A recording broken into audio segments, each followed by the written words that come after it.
welcome back to another episode of the University Podcast. Today we will be talking about our digital footprint, and we have our guest panellist Yasmin London with us today. After 10 years in the New South Wales Police Force, Yasmin is now the Executive Director at YSAFE. Yep. And is an expert in the field of digital media, digital footprints, etc. So welcome Yasmin, thank you so much for joining us. Thanks for having me. I'm really excited to be here. I wanted to start with the digital footprint itself. Yep. And just find out what it's about. Just what is our digital footprint? Look, the really broad kind of definition is a history of absolutely everything that you post, but also remembering what everybody else posts about you as well. So, you know, a lot of the time we think about the photos that sometimes we post, the comments, the things that we like, but we can't forget it's what we post about our friends and what we tag them into. I think as young adults, as uni students, we love to use social media as a place to show our friends what we're doing and our family. But where's that line between what's sort of appropriate to keep on social media for a personal sort of use and what kind of gets inappropriate for our digital footprint? Yeah, well, I suppose it depends on who's looking at it. Yeah. So one of the pieces of advice that we always give is to have separate profiles. You know, have the profile that you want to be presenting yourself in terms of a professional context. So we kind of think of it as your personal brand. You know, the one that has professional headshots where you're putting thought leadership, blogs, vlogs, things like that out there. And keep your social media, your personal social media, set to private, and making sure that you're only sort of with friends or followers that you know in real life, that you can sort of trust with your information. But always bearing in mind that everything that you put out there is permanent.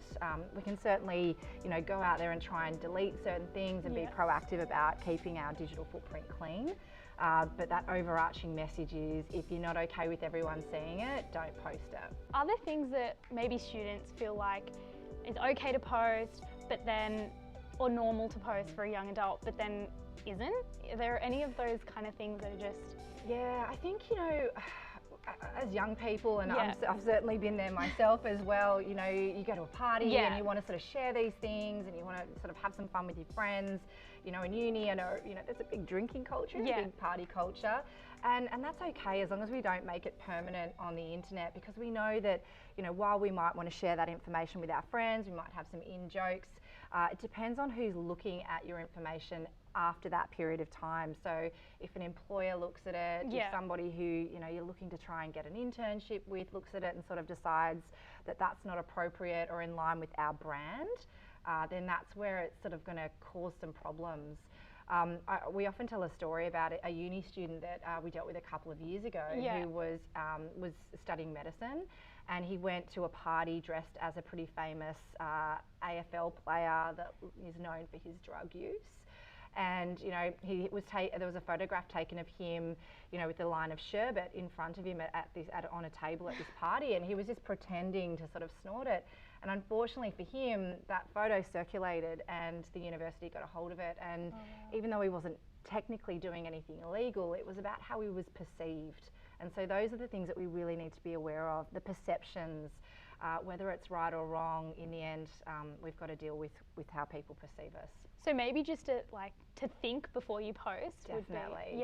It's a hard thing to do. You know, we get into this sort of habitual posting sort of process, and, you know, that's natural. We all experience that, but there has to be those moments where you stop and think, is it okay? You know, if I've had a few drinks, just go with, I'll post it later. You know, if I'm not sure.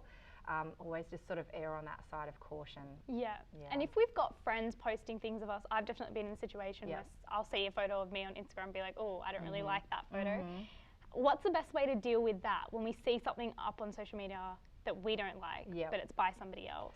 I think if you can get in touch with that person, I think we need to be brave about asking to have things taken down. It can be awkward, definitely, but, you know, you've got to look after yourself. And in the end, if we're not proactive about our own digital footprints, and we can't sort of control our personal brand to a degree, and we can't be brave enough to ask someone to take that down, then we're going to run into problems. So I think, you know, definitely approaching someone that way. Also being aware of the things that we might post about other people, how, you know, it might be a funny photo, it might be our friend doing something that we think is hilarious, but we also need to be protective of how they might be perceived in their future life as well. When we have a negative digital footprint, how can that affect university students in particular? Well, I think, you got to think of universities the same way as you think of any other organisation. They have a brand that they want to, have represented in the right way. Yeah. So if you're sort of, tagging yourself as a student of a particular university, or you're known to be, or you're in, university colours. Say, for example, you're in a sports team and you're seen sort of looking really intoxicated and messy. That's representative of their brand, and so we've got to think of that as well. If that happens and they don't like what they see and they decide that you're breaching university policy, you can be pulled out of your university degree. They can ask you to leave. In the end, it's up to them what they want and who they want as part of their organisation and their culture. But if you don't fit into that, or if you're showing yourself to be, really sort of flying in the face of the things that they stand for, then you can fall out of line with them too, and they don't have to have you there. Yeah. So being asked to leave, being pulled out of your degree that you've worked so hard for, or getting the ATAR that you needed to get into that really competitive spot that you finally got, could be taken away based on something on social media. Yeah, and it's often, I find, something really silly that ends up causing such a massive problem. Yeah. Like, I've heard this story of a girl at a school who accidentally tagged the school in a post that wasn't so great, and then got suspended or expelled or something from in her year 12 year. Yeah, definitely. So that has played out. Absolutely. And if you're a school leaver, like if you are a year 12 student and you're looking to get into universities, they're a competitive field these days. They don't have to select you. So we really need to be putting our best foot forward. It sounds a bit scary. It's not always as bad as what we might be talking about today, but we do need to really start being proactive about thinking about how we want people to perceive us, because it really is, unfortunately, judging a book by its cover. They don't know you, they don't know the work you've put in, they don't know what it's taken to get you to where you are. They just sort of see you for what you put out there. So we've got to control that. I'd also want to talk about cyberbullying, which is such a big thing both at high school and in uni for young people. What constitutes cyberbullying? I think, is there a definition or something we know? Yeah, well, cyberbullying is, I suppose, if we're talking about legislation, there is a legislation called the Criminal Code Act that says that you can't menace, harass or cause offence to someone via a carriage service. So that is cyberbullying, the carriage service just being a phone, internet, any kind of telecommunications. So, look, cyberbullying is definitely more than just mean words now. There's a lot of definitions. In fact, I think there's about 11 different styles of cyberbullying as defined by the Office of the E-Safety Commissioner now. So they include, harassing someone intentionally and repeatedly, sort of, targeting someone with nasty words. But it could be something like, we're seeing a rise in polling, say on Instagram, where someone will put, pictures of two people and say, who's the ugliest person in uni? And they'll put a survey link in there, and then they'll release the results to everybody. That's a type of cyberbullying. Flooding someone with messages in order to sort of make them feel overwhelmed. That's another way. Even sort of participating in ways in those sort of dark web communities. That's something that can be perceived as cyberbullying as well. So I think we really need to broaden our horizons a bit around what most people think cyberbullying is, and understand that it's not just words, it's a behaviour as well. And I think often I've heard that people cyberbully via anonymous sites, like Ask FM when I was younger used to be a thing.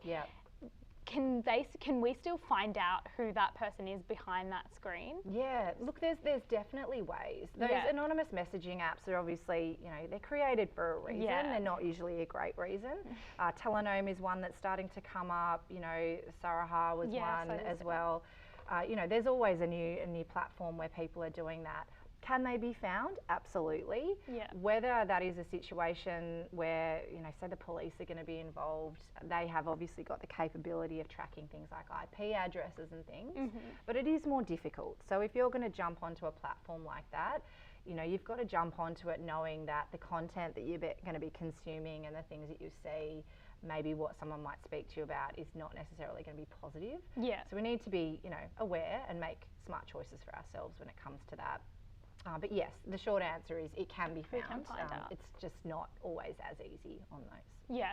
And in your experience, does cyberbullying occur a lot with university age students? I know that it's high school, it's quite prominent in university. Yeah, I think, look, it happens everywhere. Yeah. It's hard to define where it happens the most. I think, you know, as we mentioned before, there's lots of different ways people are cyberbullied.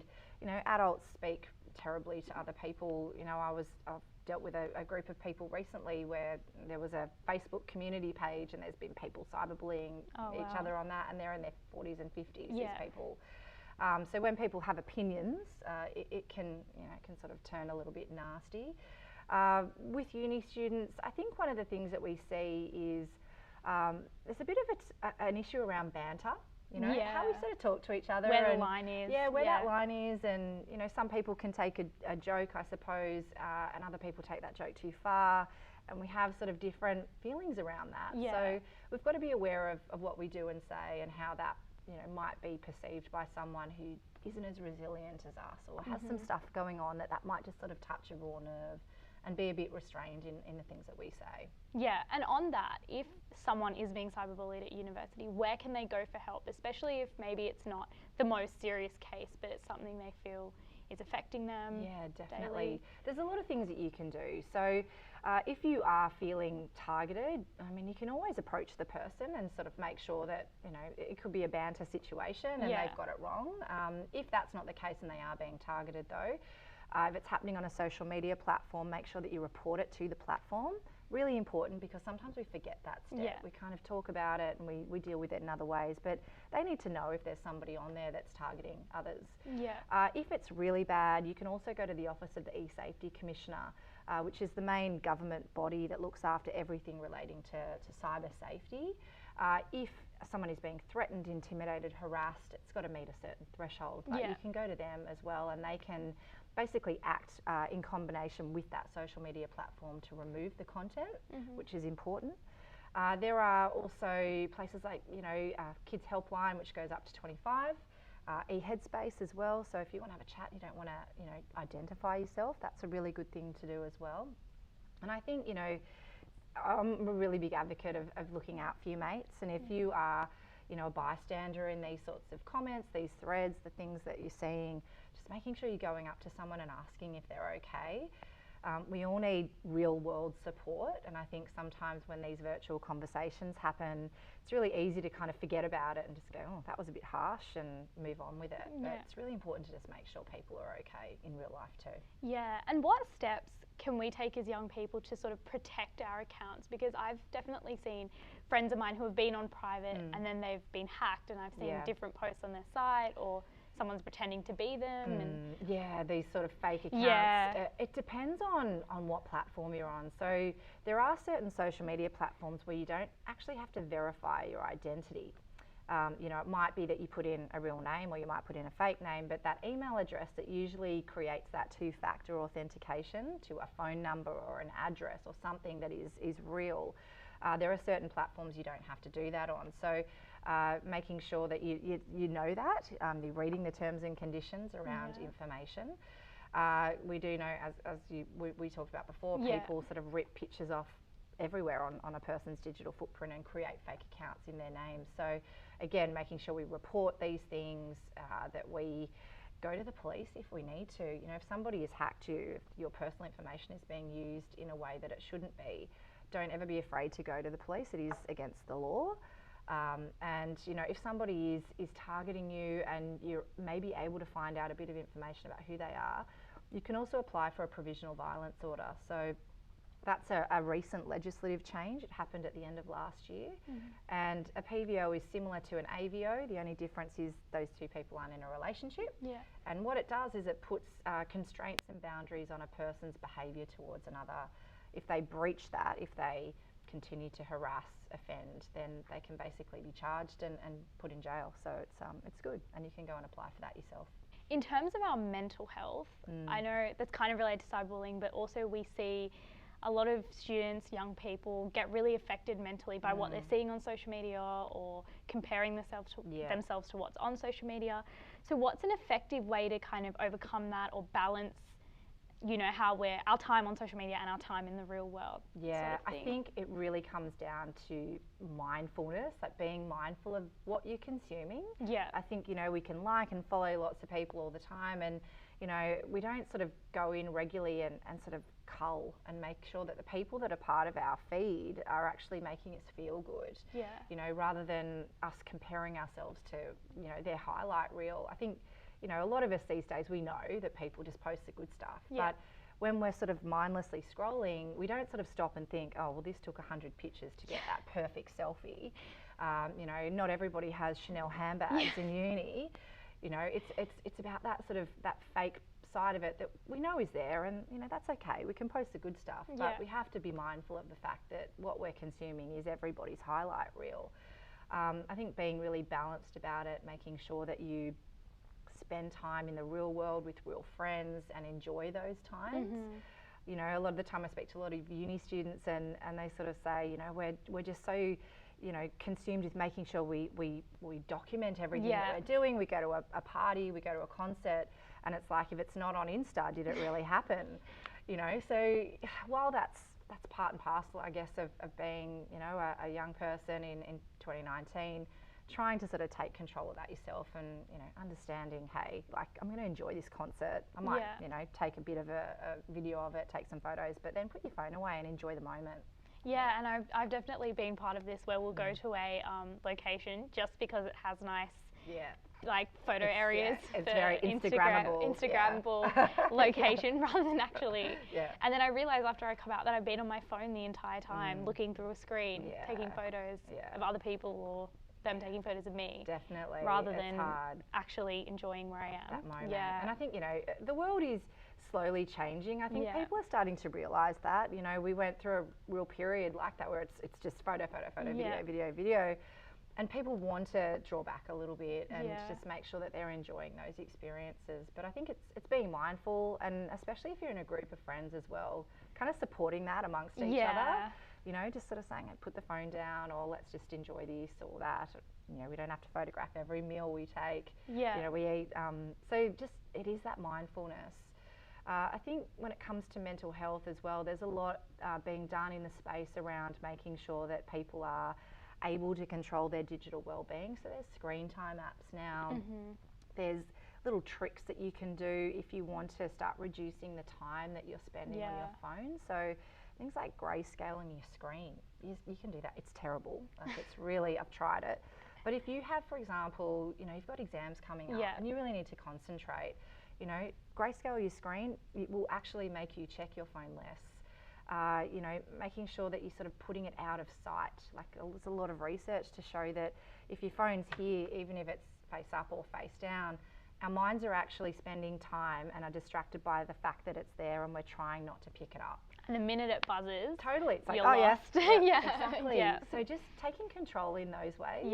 They're really simple things, and it doesn't have to be all the time. But if you have really important periods with exams or assignments where you really have to concentrate, you know, taking responsibility for your time is a really big thing too. Yeah, and on that, how can we sort of use our social media positively, especially in the university space? I feel like there's so much opportunity there. Totally. But we get caught up in, like, the negative side of it. But how can we positively use our accounts? I think you've got to, as I mentioned before, think about yourself and your social media use in ways like your own personal brand. There's so many things that you can do to leverage social media these days to put yourself in a really great position to get that job, to, you know, put yourself into, you know, a competitive market and be seen. So, you know, straight up, get a LinkedIn account, you know, make that look good, get professional headshots done, you know, make yourself a thought leader. If you are passionate about digital media marketing, vlog about it, blog about it, have opinions, follow the right people, follow the thought leaders in the space and the organisations that you want to be involved with. You know, uni students and school students today are very rarely going to get their dream job by logging onto Seek and hoping for the best. The way that they'll do that is if they are following, you know, organisations of interest, and they're engaging with people that work there, and making those networks and connections. So the opportunity is really, really big. Making sure that you do have those separate accounts, personal and private, but, you know, leverage it so that you can share your ideas in a positive way, rather than just thinking about, you know, I need to remove that drunk photo of me off, you know, Instagram. Be really proactive about those sorts of things, and you really will reap the rewards. And on that positive and negative light, I have found that a lot of people, when they're angry about something or a bit annoyed, they like to turn to social media and vent it all out. But I have seen that in the past get out of control. Yeah. I think a few years ago there was a HSC question that everybody was angry about, and after they came out it got out of control, and the author was offended and got into racism and just went too far. How do we sort of express our feelings but still make sure we're not going to that extent? Totally. Venting is a totally normal part of life. We all need to vent. It's just about picking the right platform. And I don't mean a social media platform by that. I mean your friends in a situation where that's not recorded permanently, where possible employers in the future are going to see it. Vent, but just not on social media. Like, it really, it's pretty black and white. If you're emotional, if you're angry, you're always going to say and do things that you wouldn't ordinarily do. And if that's not a regular part of your life, you're just having a moment, you have to make sure that it's not on social media. Talk to someone. If there's somebody that's silly enough to write a post like that, go and read it. You might agree with it internally, but you don't need to document it. And we've got to think about social media. It's like a documentary of every single thing that we're doing. And the more that we sort of speak about these things, it's like a jigsaw puzzle, another piece is added, and suddenly people create a picture of you that may or may not be true. So you need to think about it. Over the week, we've been reaching out to our listeners and they've sent in some questions for you. Cool. So we'll do a little Q&A. Awesome. The first thing we had was, is it against the law to partake in cyberbullying? And if so, how does the law in New South Wales compare to other states? Well, there is federal legislation now that, there's a couple. Every state has their own laws around this, but there is federal legislation, that Telecommunications Criminal Code Act, that says you can't basically bully, harass, offend, intimidate. So there definitely are strict laws in place. So, it is against the law. You should never be doing it. The difficulty with cyberbullying is, proving beyond a reasonable doubt who did it and how they did it. And I suppose what we look at in a legal context is if what is said would offend a reasonable and prudent person. So what is a reasonable person? Generally, the benchmark with that is if you went out and pulled someone off the street and said, this is the situation, if this happened to you, would you be offended by it? That's sort of what the benchmark would look like. But certainly, any repeated intentional targeting of people is against the law, can be arrested for it, and people can take out, as I mentioned before, provisional violence orders to restrict that behaviour. If someone continues, then they would be in breach of that PVO and be arrested for that. And just on that, when we're cyberbullying, there is a form where it's kind of outwardly to that person, tagging that person. But if it's sort of internally between three people, for example, if they have a group chat going about another person, is that still considered cyberbullying, even though that person's not involved? Look, it's a hard question. Not really, because that person's not being directly sort of targeted. However, what we do see a lot of the time in situations like that is, say that conversation happens, somebody screenshots it and then sends it to that person when they're having a bad day. Absolutely, that would be cyberbullying. So there's kind of got to be a victim. If people are having a vent or having a chat about someone and they're not involved, then that's certainly not a situation the police would be involved in. It would be something that a person could go and get help with, though, if they were starting to have those messages targeted at them. And the second question that was sent in was, even if we delete our comments, photos, videos, etc., can they still be located if required? Which I think... By the right person, I think, I'm certainly not a techie guru. I can't go into the exact ways and means that they can find that. There are certain ways that anybody can find information. But yes, we really have to just have that default in our minds that anything we post can be located, and really, sort of measure our behaviour against that benchmark. People can search via image, they can search via name. There's quite sort of tricky, techie ways that people can identify information. There are companies that are using artificial intelligence and facial recognition to detect people's digital footprints And you know, there are statistics out there at the moment that are stating that 63% of young people aren't even getting to an interview stage because of things that are popping up. So, you know, can they find comments? They're probably harder because we enter comments into the internet every day. Yeah. But it can still be located by the right person or technology. Yeah, I've definitely seen even like YouTube stars and people that most of us probably follow have stuff come up from like 8 years ago that affect their career today. Absolutely. So we're seeing politicians, you know, there's politicians. I think there was like 2 or 3 that lost their jobs in a fortnight a little while ago over tweets. Tweets seem to be the one. People love to have a chat on Twitter and say things like that, but you know, they come up, and what you think is funny today, or what you think, you know, is a bit risque and you're going to have a strong opinion about, you just got to be really, really careful about how you're perceived, because it can come back to bite you. And I think they turn around and say we're different people now and we don't believe in that. Absolutely. But what they've said is what they've said, and people do use it. And to make people them will judge it. Yeah. You know, they might be a different person. You know, people change their opinions. They evolve, thankfully. But unfortunately, people will believe or not believe you depending on their set of circumstances and their perception of you. And that's the danger, right? Is we could have changed, we could have grown as a person, but that sort of popping up. That footprint is still there. And this one's really related to uni students' question that was sent in about recruiters. So is it illegal for recruiters to search us up when we're going for a graduate role or any sort of position?